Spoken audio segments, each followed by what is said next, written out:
Assalamualaikum warahmatullahi wabarakatuh. Waalaikumsalam warahmatullahi wabarakatuh. Bismillahi walhamdulillah, wassalatu wassalamu ala sayyidina rasulillah wa ala alihi wa sahbihi wa mawalah. La hawla wa la quwwata illa billah, amma ba'du. Saudara-saudara kaum muslimin yang berbahagia, di dalam kehidupan ini kita senantiasa mengambil iktibar, contoh dan teladan dari orang-orang sebelum kita.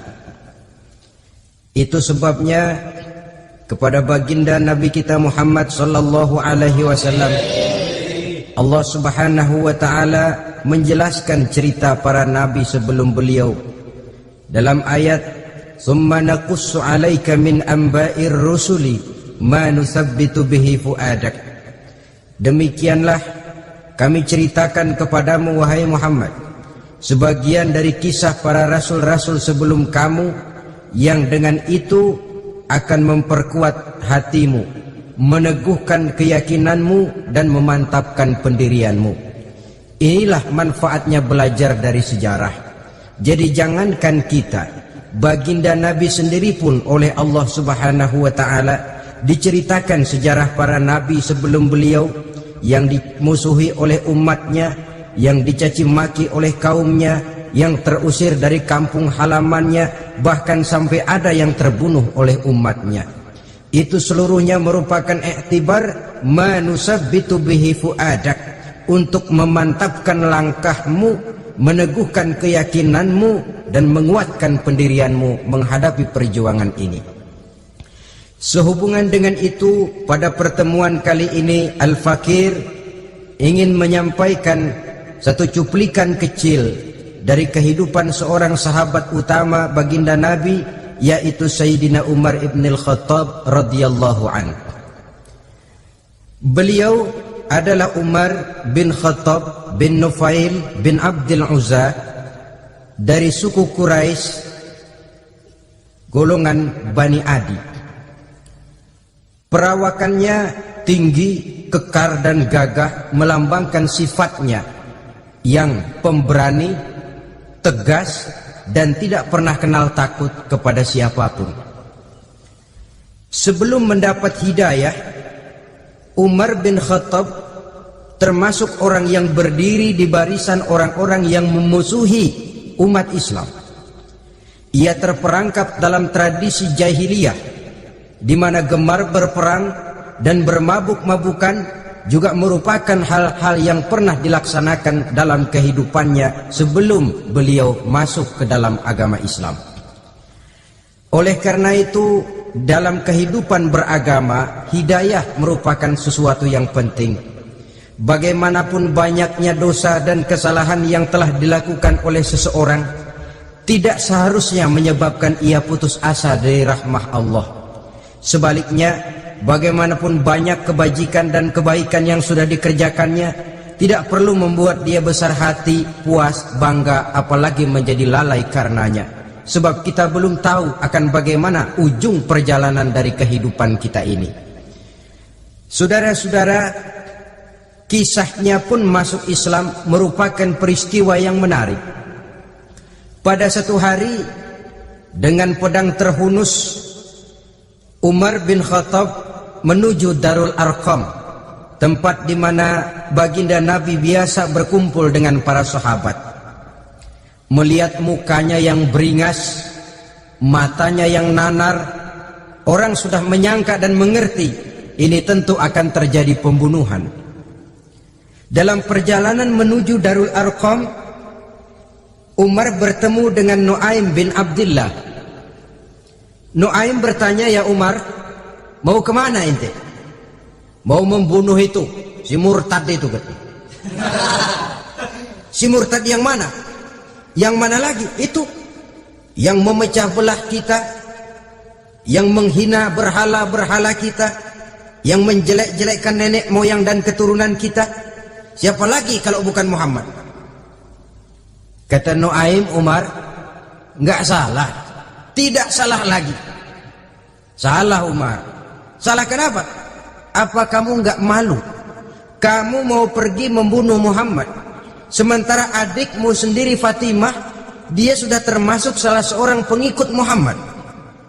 Mendengar ini, muka yang memang tadinya sudah marah dan merah, tambah jadi kelabu. Bukan main mangkalnya Umar bin Khattab. Orang lain dia musuhi, orang lain dia kejar-kejar. Ini malah adiknya sendiri menjadi pengikut dari baginda Nabi. Tidak jadi menuju Darul Arqam, dia berangkat ke rumah adiknya Fatimah. Adapun di rumah Fatimah sedang berkumpul Fatimah, suaminya Sa'id bin Zaid, dan seorang sahabat Habab ibnul Arad. Mereka sedang membaca Quran. Waktu itu Quran belum lagi dijilid macam sekarang, jadi masih merupakan suhuf atau lembaran-lembaran tercecer saja. Ketuk pintu, ya tentu tidak assalamualaikum karena dia belum Islam. Tok tok tok. Siapa di luar? Umar. Mendengar suaranya saja, ini sahabat yang namanya Habab ibnul Arad sudah lari ke belakang pintu. Sambil komat kamit baca doa mohon diselamatkan oleh Allah. Adapun Fatimah yang sedang memegang suhuf, lembaran tulisan Quran itu, menyembunyikan suhuf itu di belakang bajunya. Umar masuk. Fatimah, saya bang. Apa benar berita yang saya dengar? Berita apa itu bang? Bahwa kau sudah masuk Islam. Bang, andai kata Muhammad memang benar, bagaimana? Sudahlah, jangan belit-belit. Jawab saja, kau masuk Islam benar atau tidak? Ya. Saudara hadirin, begitu dikatakan iya, tangannya langsung melayang, menampar muka adiknya ini, sehingga mengalir darah dari hidungnya. Suaminya Sa'id bin Zaid yang mencoba melindungi istrinya, dipegang lehernya, dibanting, diduduki dadanya. Oh, ini jawara ini.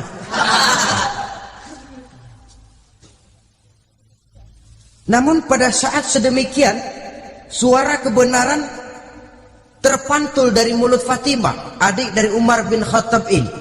Umar, apakah engkau memukul orang yang bersaksi bahwa tidak ada Tuhan melainkan Allah dan Muhammad Rasulullah? Apakah engkau menganiaya seseorang yang terpanggil untuk mengikuti kebenaran? Manusia macam apa engkau Umar? Saudara, memang dia orang keras, tapi hatinya mudah menerima kebenaran. Sehingga mendengar kalimat adiknya ini tercenung dia sejenak, melongok, bengong kata anak sekarang. Ini kalau tidak karena keyakinan yang mantap, tidak mungkin orang ini, anak adik saya ini bicara macam begini. Umar, mengapa engkau memukul orang yang bersaksi bahwa tidak ada Tuhan melainkan Allah dan Muhammad Rasulullah? Mengapa engkau pukul orang yang mengikuti kebenaran, menerima hidayah dari Allah? Begitu yakin dan mantapnya, walaupun di tengah satu hal yang sangat menakutkan. Siapa yang tidak takut orang Quraisy berhadapan dengan Umar bin Khattab yang dikenal sebagai singa padang pasir pada waktu itu? Malahan dia termasuk salah seorang jagoan. Di tradisi masyarakat jahiliyah itu ada satu pasar yang namanya pasar Ukaz.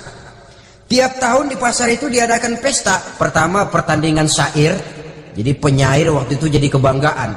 Syair-syair yang menang itu digantung di dinding Ka'bah.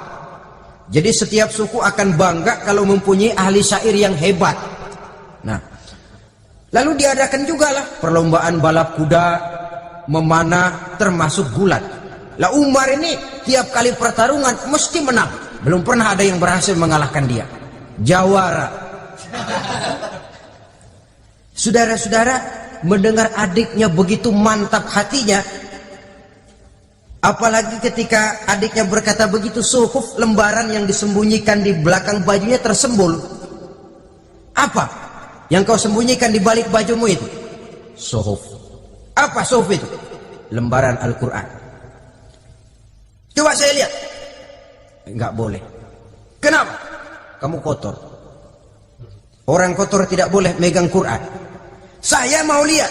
Enggak boleh. Kalau kamu mau lihat, mandi dulu. Diturutinya permintaan adiknya itu. Lalu diambilnya suhuf tadi. Dia baca. Kebetulan ayat yang dibacanya ayat pertama dari surah Toha yang berlanjut dengan ayat 14 pada surah yang sama. Dia baca, Bismillahirrahmanirrahim. Toha ma anzalna ilaikal qur'ana litashqa illa tazkiratan liman yakhsha. Toha, tidaklah aku turunkan Al-Quran ini untuk bikin sukar manusia, melainkan merupakan pengingat bagi orang-orang yang takut kepada Allah. Lalu pada ayat ke-14, Innani anallahu la ilaha illa ana fa'budni. Sesungguhnya akulah Allah, tidak ada Tuhan melainkan aku, maka hendaknya hanya kepadakulah kamu menyembah. Wa aqimis sholata li dzikri, dirikanlah salat untuk mengingat aku. Inna sa'ata atiyatun akadu ukhfiha litujza kullu nafsin ma tas'a. Sesungguhnya kiamat itu pasti akan datang, yang sengaja waktunya kami tidak beritahukan kepada kamu semua, untuk kami balas segala setiap orang tentang apa saja yang telah mereka lakukan dalam kehidupan di dunia ini. Setelah membaca ayat ini, gemetar tangannya. Ini sih nggak main-main ini. Ini belum pernah saya baca ajaran semacam ini. Tidak patut orang yang mempunyai kitab suci semacam ini dimusuhi. Ini sesuatu yang benar, tergetar jiwanya. Hei Fatimah, Muhammad di mana Muhammad? Saya tidak akan memberitahu kepada kamu. Di mana? Saya tidak akan memberitahu. Lebih baik kau bunuh saya kalau memang maksudmu mau mencelakakan Muhammad. Sama sekali saya tidak akan mencelakakan dia, Fatimah. Kasih tahu saja, di mana dia? Darul Arqam. Bergegas dia menuju Darul Arqam. Di dalam Nabi memang sedang kumpul dengan para sahabat, termasuk ada Sayyidina Hamzah yang juga terkenal jawara juga. Ketuk pintu. Ketuk pintu. Siapa di luar? Umar. Di dalam ini geger sebagian sahabat. Umar datang ini pasti bencana. Umar datang, wah, kalau istilah kampung, kerok dan urusan.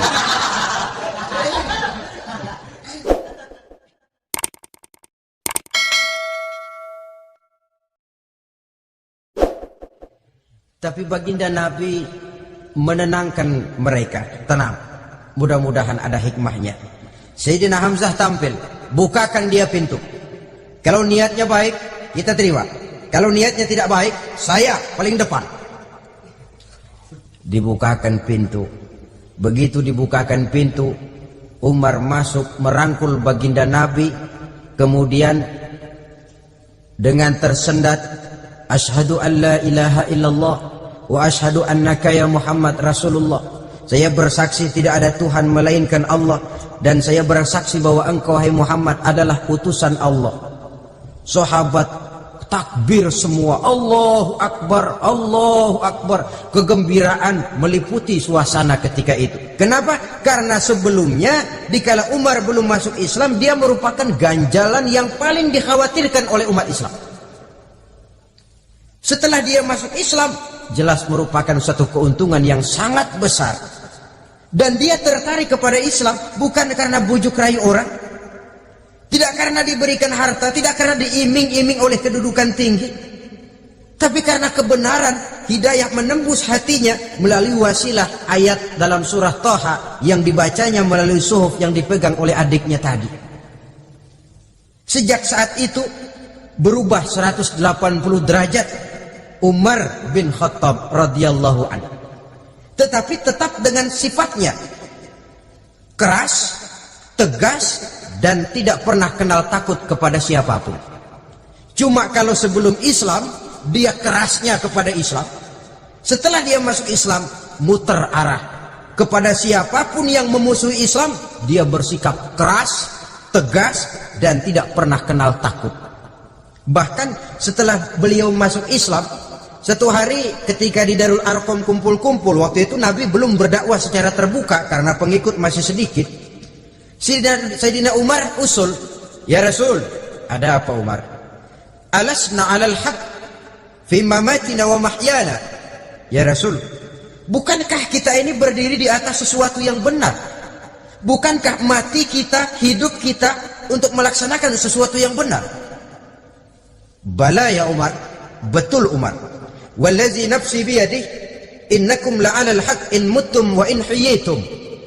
Demi Allah Umar, kata Nabi, sesungguhnya kamu dan kita semua berdiri di atas kebenaran, hidup ataupun mati. Setelah mendapat jawaban begini, Umar masuk kepada tujuan pembicaraannya. Izan ya Rasul, fafimal ihtifaq. Kalau memang begitu ya Rasul, kalau memang kita yakin kita berdiri di atas kebenaran, kita hidup karena kebenaran, kita mati pun memperjuangkan kebenaran, fafimal ihtifaq. Kenapa mesti ngumpet-ngumpet? Kenapa harus sembunyi-sembunyi? Wallazi ba'asaka bil haqq, demi Allah ya Rasul, la takhrujanna wa la nakhrujanna ma'ak. Tuhan harus keluar menyampaikan Islam ini secara terbuka, dan kami akan mendampingi Tuhan dengan segenap jiwa dan raga. Sekali masuk Islam gak tanggung-tanggung. Yang kayak begini ini yang kita perlukan sekarang ini. Begitu masuk Islam gak tanggung seluruhnya, jiwa dan raganya masuk Islam. Beliau yang pertama kali mengajukan ide, kenapa harus dakwah sembunyi ya Rasul? Wong kita berdiri di atas kebenaran, memperjuangkan sesuatu yang hak. Kalau kita mati, kita pun mati membela kebenaran. Kenapa mesti fafimal ikhtifaq? Kenapa harus sembunyi-sembunyi? Mulai sekarang mari keluar ya Rasul, saya akan dampingi Tuhan, nyawa taruhannya. Saudara hadirin yang saya hormati, selalu dia tempat-tempat yang pernah dia melaksanakan maksiat sebelum dia Islam, selalu dia kunjungi sampai dia berkata, tidak ada tempat yang pernah saya melakukan kesalahan sebelum saya Islam yang harus saya tutupi dengan kebajikan setelah saya Islam sekarang ini. Bahkan ada satu riwayat menjelaskan beliau itu yang tinggi badannya, kekar perawakannya, gemetar orang ngadepin dia. Tapi beliau sendiri sangat mudah gemetar kalau sudah mendengar ayat-ayat Allah. Sehingga ada satu riwayat menjelaskan Sayyidina Umar itu setelah masuk Islam, kalau sholat kadang-kadang bila menoleh ke kanan beliau senyum, bila menoleh ke kiri beliau menangis berurai air mata. Ada orang bertanya, ya Umar, kenapa menengok ke kanan kau senyum, ke kiri kau menangis? Itulah kalau saya ingat jahilnya saya sebelum Islam. Adapun bila saya menoleh ke arah sebelah kanan saya tersenyum, teringat betapa dulu saya membuat berhala dari korma. Saya tumpuk-tumpuk, saya susun begitu rupa. Setelah saya sembah, saya makan itu korma. Gagah betul saya waktu itu, sampai Tuhan pun saya makan. Adapun kalau saya menoleh ke kiri, teringat putri kesayangan saya yang terbawa oleh tradisi jahiliyah, takut menanggung aib, merasa malu mempunyai anak perempuan, sampai dia terkubur hidup-hidup. Berurai air mata saya mengingat semua itu. Padahal Nabi sudah memberikan jaminan. Sebab saudara jangan lupa, orang kafir masuk Islam, dalam Islam itu dihitung dari bayi lagi, dari nol. Itulah untungnya. Jadi misalnya sudah 60 tahun, dari kecil sampai 60 tahun kafir, umur 61 masuk Islam. Nah, sejak umur 61 itulah yang dihisab oleh Allah. 60 tahun ke bawah gratis bersih pemutihan. Istimewa betul. Tapi jangan lalu diniatin, gua kafir aja. Nanti sudah tua-tua mau giliran mati baru Islam. Nah, itu diniatin lain. Ini yang karena faktor hidayah, saudara-saudara. Nah, cintanya kepada baginda Nabi luar biasa.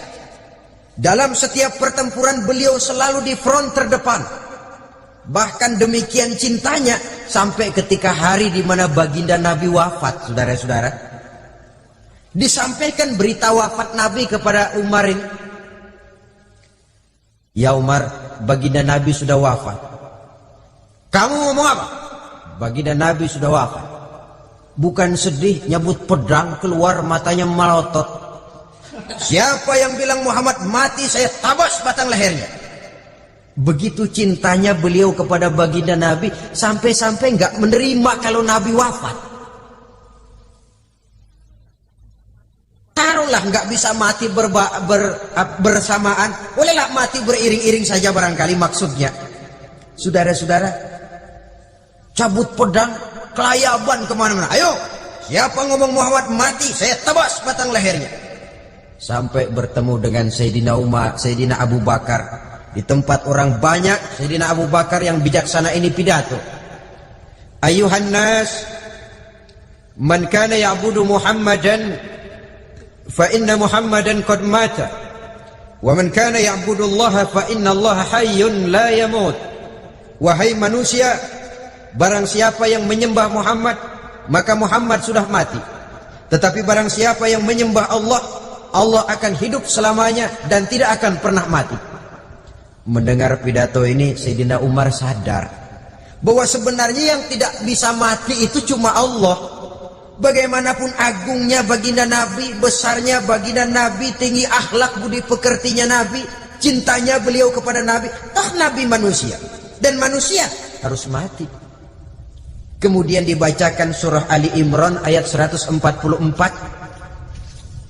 Wa ma Muhammadun illa rasul qad khalat min qablihi rusul afa immata aw qutilan qalabtum ala aqabikum.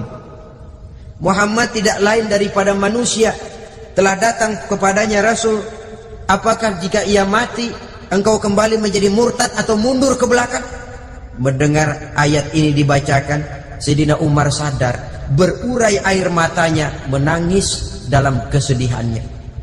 Ini cintanya yang demikian tinggi kepada baginda Rasulullah Sallallahu Alaihi Wasallam. Begitulah seluruh kesalahan yang dia lakukan pada saat sebelum dia masuk Islam, berusaha dia tutupi dan dia tebus dengan segala kebaikan, pengabdian, perbuatan soleh setelah dia masuk Islam. Sehingga diajarkan oleh baginda Nabi, ittaqillaha haitsu ma kunta wa atbi'i sayyi'atal hasanata tamhuha wa khaliqin nasa bi khuluqin hasanin.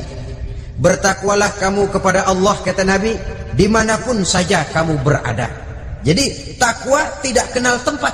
Dimanapun saja kamu berada, bertakwalah kepada Allah. Di rumah takwa, di pasar takwa, di kantor takwa, di tengah orang banyak takwa, pada waktu sendirian takwa. Ittaqillaha haitsu ma kunta. Bertakwalah kau kepada Allah dimanapun saja kamu berada. Jangan takwa pakai tempat. Di masjid takwa, di kantor nyolong. Itu tidak haitsu ma kunta yang diajarkan oleh Nabi. Dimanapun kamu berada, bertakwalah kepada Allah.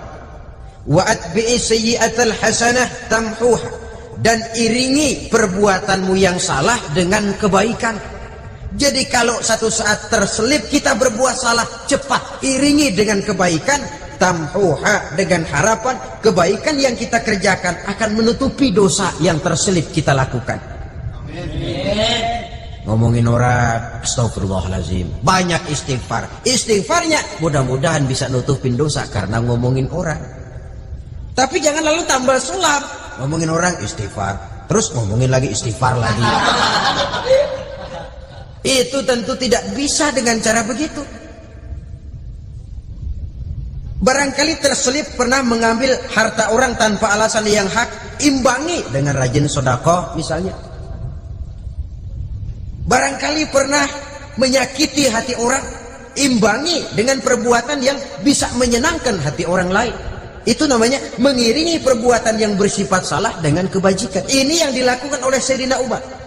Setiap pelosok hampir dia datangi, tempat-tempat di mana dia pernah melakukan kesalahan sebelum Islam, di sana dia tegakkan kebajikan dan kebaikan. Kegagahannya, keperkasaannya, keberaniannya sepenuhnya bulat-bulat sudah diwakafkan untuk kepentingan Islam. Saudara hadirin yang saya hormati, diperlukan orang-orang yang punya keberanian macam Sayyidina Umar. Berani karena panggilan hidayah, bukan berani babi. Babi berani juga babi, cuman nyeruduk. Artinya berani yang tanpa pertimbangan. Berani yang tanpa pertimbangan pada akhirnya akan menyulitkan kita sendiri. Beliau gagah, beliau berani, beliau punya kekuatan, beliau punya wewenang, dan itu dimanfaatkannya untuk menjadi backing baginda Nabi kita Muhammad sallallahu alaihi wasallam.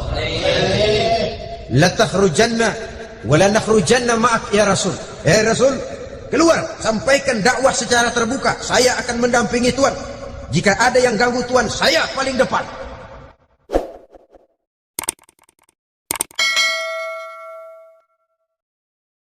Backing yang mendampingi Rasul untuk menyampaikan risalah Islamiyah ini. Saudara hadirin yang saya hormati, wa khaliqin nasa bi khuluqin hasanin, kata Nabi, dan pergaulilah manusia dengan akhlak yang baik, karena dengan ini kau bisa mengambil hati orang. Dalam hadis lain katakan, innakum la tas'una an-nasa bi amwalikum walakin yasauhum minkum bastul wajhi wa husnul khuluq. Kamu tidak akan bisa menyenangkan orang banyak dengan hartamu, tapi kamu bisa ambil hati mereka dengan budi pekerti yang luhur dan muka yang manis. Dengan harta belum tentu kita bisa menyenangkan semua orang, tapi budi pekerti yang luhur, muka yang manis, itu yang akan bisa membuat kau menyenangkan orang banyak. Setelah baginda Rasul wafat, pernah ketika berkumpul, Sayyidina Abu Bakar berkata kepada Sayyidina Umar, "Ya Umar, saya baiat kamu untuk menjadi khalifah." Jawab beliau, "Sayalah yang akan membaiat Tuan. Tapi Anda lebih utama dari saya, Umar. Keutamaan saya akan saya berikan kepada Tuan untuk mendukung kekhalifahan Tuan." Di sini kelihatan wataknya yang tidak ambisius, gagah, berani, perkasa, tapi tahu diri, nggak nyelonong, tidak menggunakan kekuasaannya, kegagahannya untuk maksud yang sewenang-wenang. Oleh karena itu, setelah Sayyidina Abu Bakar wafat, beliau dilantik menjadi khalifah. Keluarlah pidatonya yang terkenal, "Ayyuhan nas, inni qad wullitu alaikum walastu bi khairikum."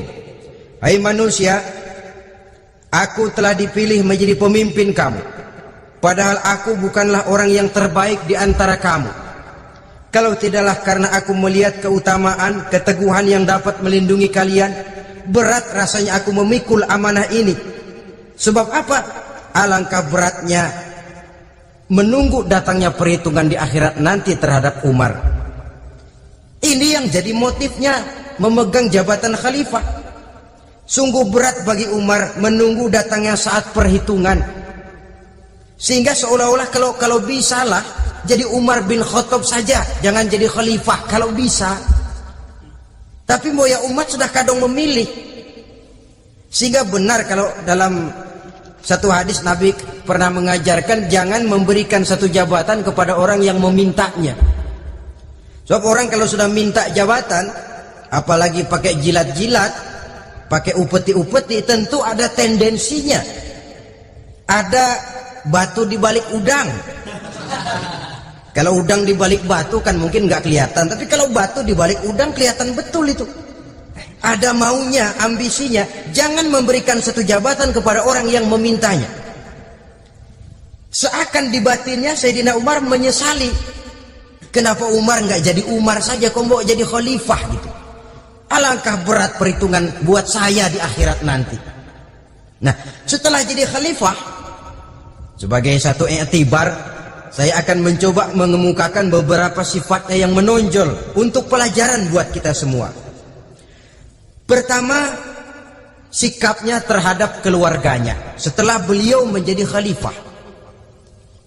Kedudukan sebagai keluarga Umar bin Khattab bukan merupakan kedudukan istimewa. Itu ditanamkan betul kepada keluarganya. Jangan karena bapakmu khalifah, Lalu mentang-mentang anak khalifah kau merasa dapat fasilitas, merasa bisa berbuat semau-maumu, kau harus punya tanggung jawab dan beban moral memberikan contoh yang lebih baik kepada rakyat. Ini yang ditekankan kepada keluarganya. Kalau beliau mau mengeluarkan undang-undang, undang-undang itu lebih dahulu dibicarakan di tengah keluarganya, kumpul anak-anaknya. Ini akan ada undang-undang begini. Siapa di antara kalian mau mentaati, persilahkan. Yang tidak pun persilahkan. Tapi saya ingatkan, kalau ada dari keluarga Umar yang melanggar peraturan yang saya keluarkan ini, saya akan menghukumnya 2 kali lipat karena dia keluarga saya. Menghukumnya 2 kali lipat karena dia keluarga saya. Jadi bukan mentang-mentang anak babe lalu kebal hukum. Tidak.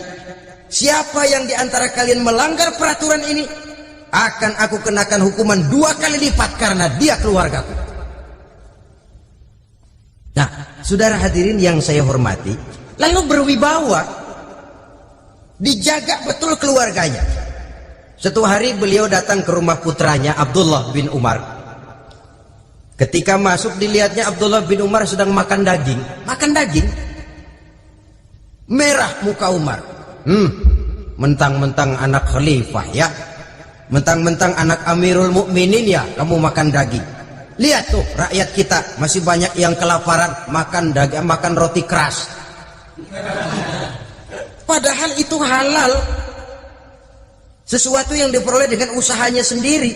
Tetapi begitu hati-hatinya Umar untuk menjaga pandangan orang. Keluarga khalifah merupakan beban moral sebab akan dijadikan contoh oleh rakyatnya. Mentang-mentang anak khalifah ya, makan daging. Lihat tuh rakyat, roti keras digarotin. Lain saat beliau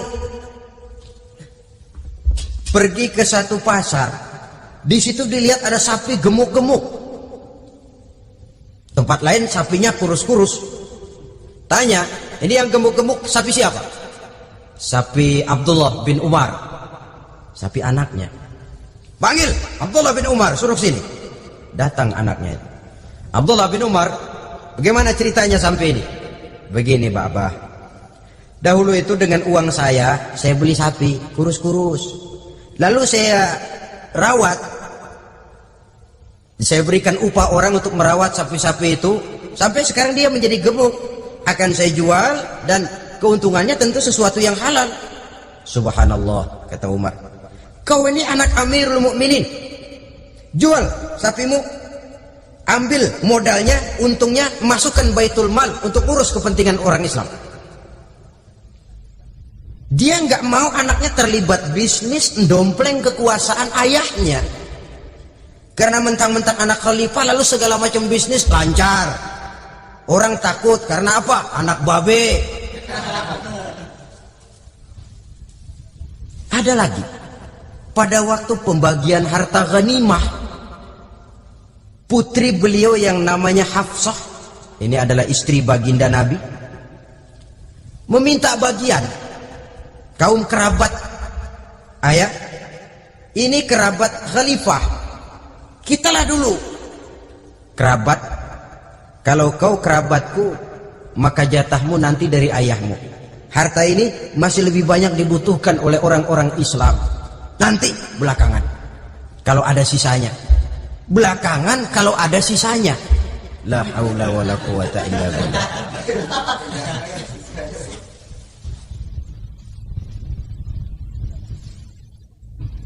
Saudara hadirin, itu terhadap keluarganya.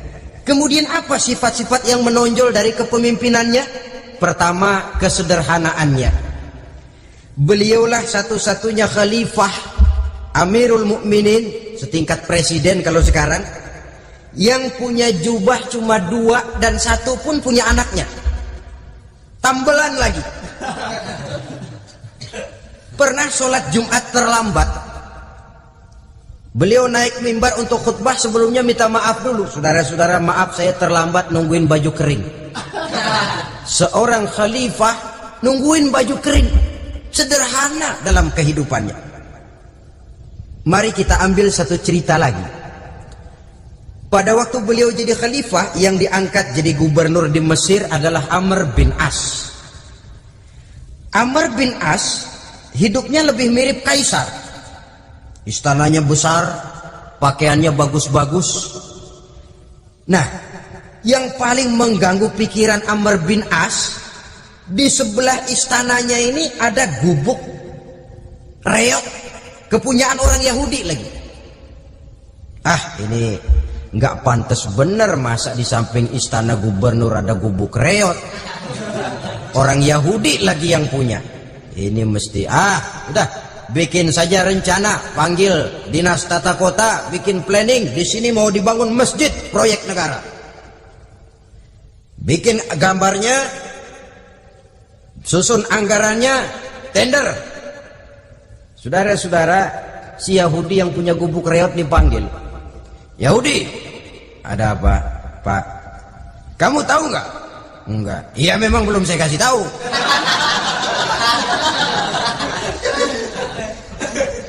Ada apa, Pak? Itu kamu punya gubuk, tahu, kena proyek. Proyek apa, Pak? Kami mau bangun masjid besar di situ, dan tidak sesuai ada gubuk reot di samping tempat gubernur. Jadi maksud Bapak, gubukmu, tanah-tanahnya mau saya bebaskan, saya beli. Enggak mau, Pak, saya enggak mau jual. Saya bayar 2 kali lipat. Enggak mau. 3 kali lipat, 6 kali lipat juga enggak mau, Pak. Saya dari muda peres keringat banting tulang cuma segitu-gitunya, Pak, tempat saya tinggal. Gubuk reot sama tanahnya sedikit, makmur saya, Pak, cuma rumah sama sumur.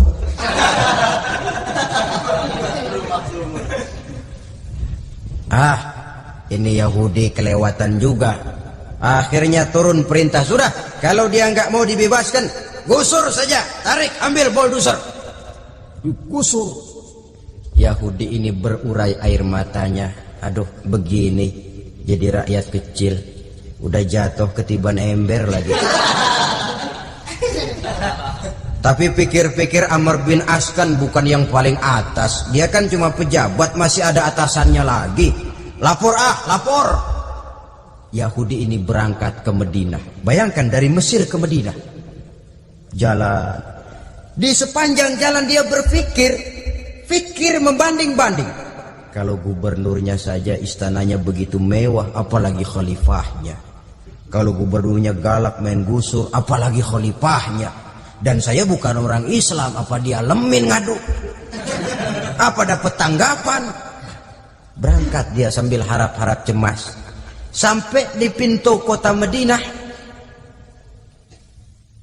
dia temui orang lagi tidur di bawah pohon korma. Selamat siang, Pak. Ada apa? Pak. Apa? Mau lapor. Lapor apa? Bapak tahu Khalifah Umar bin Khattab? Tahu. Istananya di mana, Pak? Istananya di atas lumpur. Di atas lumpur. Di atas lumpur. Pengawalnya banyak, Pak. Banyak. Siapa, Pak? Yatim piatu, janda-janda tua, orang-orang miskin, orang-orang lemah, itu pengawalnya. Pakaian kebesarannya apa sutra apa, Pak? Pakaian kebesarannya malu dan takwa. Saya nggak ngerti, Pak. Itulah Umar bin Khattab. Lalu orangnya sekarang di mana, Pak? Di depan ente. Rupanya yang dia tanya itulah orangnya.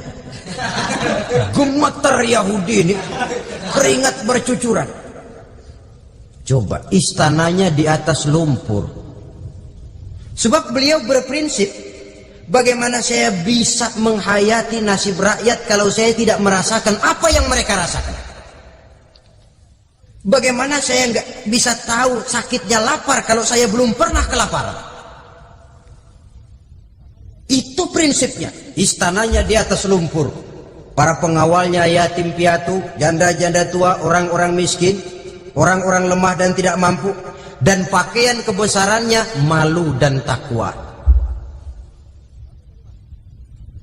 Kamu dari mana? Dari Mesir, Pak. Ada apa? Mau laporan gubernur Bapak di Mesir yang namanya Amr bin As. Kenapa? Main gusur aja, Pak. Ceritanya, Iya, dia mau bangun masjid. Kebetulan di areal itu saya punya tanah sama gubuk segitu-gitunya. Saya nggak mau dibeli, digusur Pak. Saya mau mencari keadilan. Begini, kamu lihat tempat sampah itu. Lihat, di situ banyak tulang. Coba kamu ambil kemari satu, tulang unta, bawa sini. Bingung Yahudi. Pak, saya kemari mau cari keadilan. Kalau tulang mah di Mesir juga banyak Pak. Sudahlah, pokoknya kau ambil saja tulang itu. Dicoker-coker, dapat, dikasih. Tulang itu digaris lurus oleh Sayyidina Umar dengan ujung pedang. Right. Nah, nih, kau bawa kepada Amr bin As.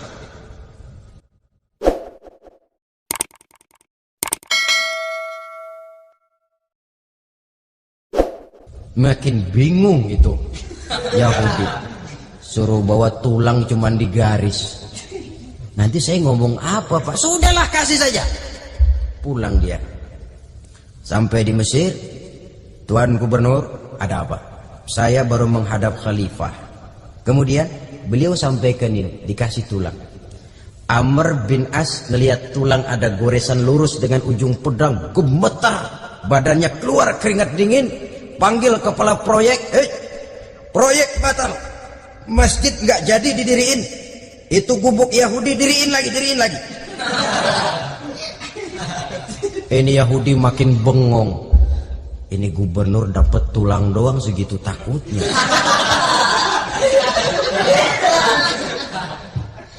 Ada apa sebenarnya Tuan Gubernur? Kamu tahu, ini nasihat pahit buat saya dari Amirul Mukminin Umar bin Khattab. Seolah-olah beliau bilang, "Hai Amr bin As, jangan mentang-mentang sedang berkuasa ya. Pada suatu saat kau akan jadi tulang-tulang kayak begini. Maka mumpung kamu masih hidup dan berkuasa, berlaku lurus dan adillah kamu seperti lurusnya garis di atas tulang ini. Red. Lurus, adil, jangan bengkok. Sebab kalau kamu bengkok, nanti aku yang luruskan pakai pedangku." Siapa yang nggak ngeper digituin? Sampai akhirnya apa? Kata si Yahudi, "Pak, kalau begitu Islam adil ya." Adil. Kalau gitu biarin dah Pak, tanah saya. Mau kamu jual? Bukan saya jual Pak, saya kasih aja dah. Campur gubuk-gubuknya, ambil aja dah.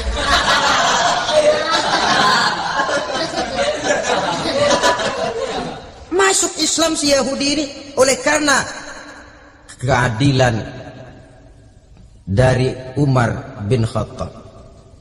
Begitulah kesederhanaan hidupnya. Sampai saudara, yang ironi betul, pernah Utsman bin Affan, Ali bin Abi Thalib, Thalhah dan Zubair kumpul mendengar berita bahwa Sayyidina Umar ini punya hutang. Bayangkan, seorang khalifah untuk melangsungkan hidupnya sampai punya hutang. Padahal Baitul Mal di bawah kekuasaannya. Berunding Utsman, Ali, Thalhah, Zubair.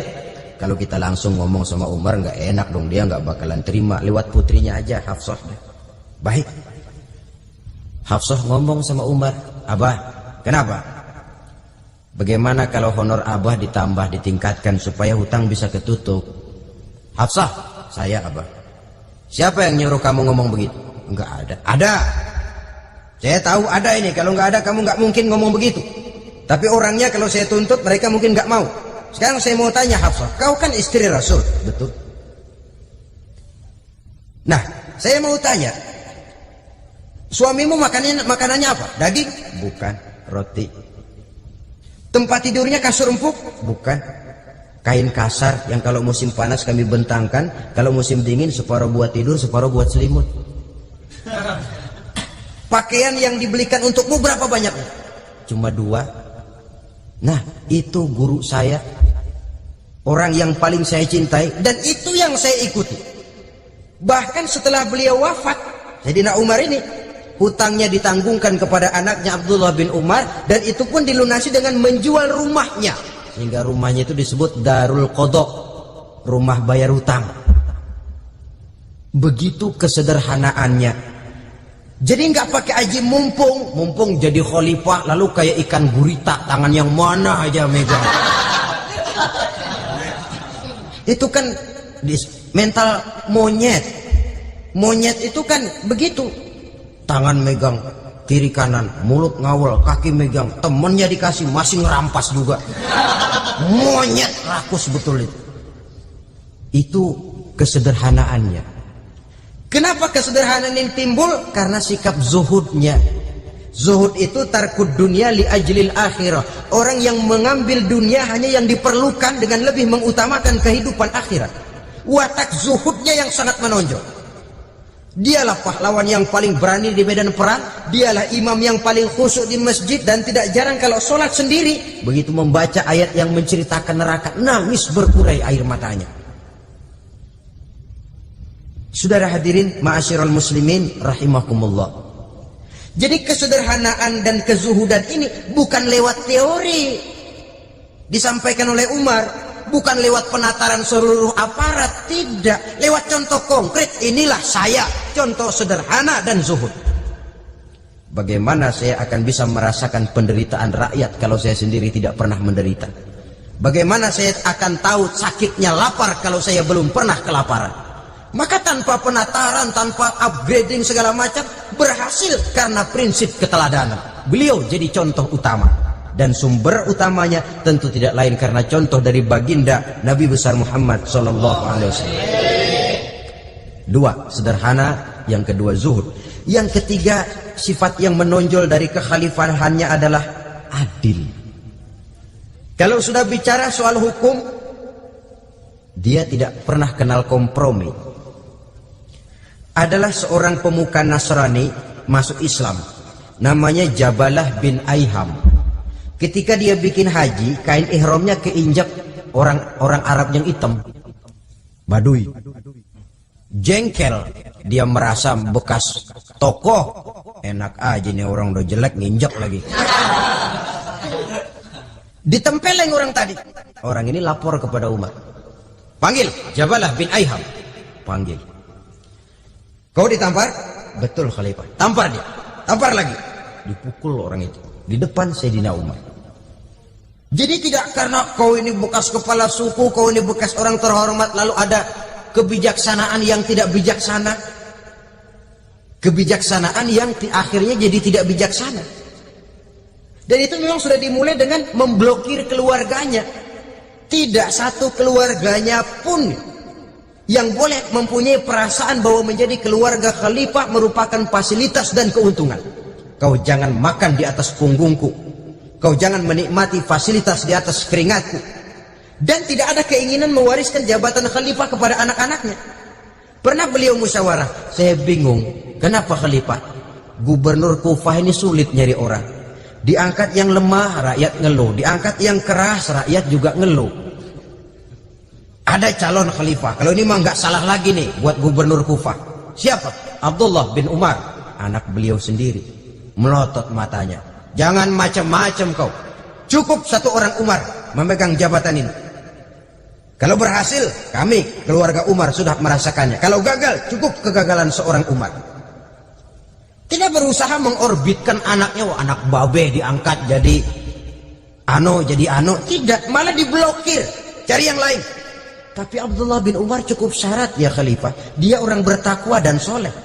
Yang takwa dan soleh bukan cuma anak Umar. Anak orang lain juga banyak yang takwa dan soleh. Itu prinsipnya. Sehingga ketegasannya ini membuat orang jadi sungkan. Dan tidak seorang pun berani kirim-kirim upeti hadiah. Pernah itu ada pejabat dari Azerbaijan kirim makanan. Kue, mending apa? Kue. Gitu dicicipi enak. Enak juga ya kue ini. Enak khalifah. Ini di sana apa makanan rakyat biasa? Bukan, ini makanan orang-orang VIP. Nah, dibungkus lagi itu kue. Dibungkus. Ontamu mana? Di luar. Ambil, bawa pulang, serahkan lagi kepada gubernur di sana, kasih tahu salam dari Umar bin Khattab. Kenyangkan dulu rakyat dengan makanan seperti ini. Kita belakangan. Jadi kalau rakyat lapar, saya orang pertama yang akan merasakan kelaparan. Tapi kalau rakyat makmur, biarlah saya menjadi orang terakhir yang kenyang. Kan bagus prinsip itu. Jikalau rakyat kelaparan, saya akan jadi orang pertama yang merasakan lapar. Tapi kalau rakyat makmur, biar saya jadi orang terakhir yang kenyang. Jangan dibalik. Pada saat rakyat kelaparan dia kekenyangan. Dan selanjutnya sikap keadilannya ini saudara-saudara menyebabkan hukum lalu jadi berwibawa. Pernah beliau jalan-jalan di lorong kota Madinah, di tempat yang namanya Hara bersama Aslam. Ada ibu-ibu, anaknya nangis, lapar mah, sabar dikit lagi matang katanya.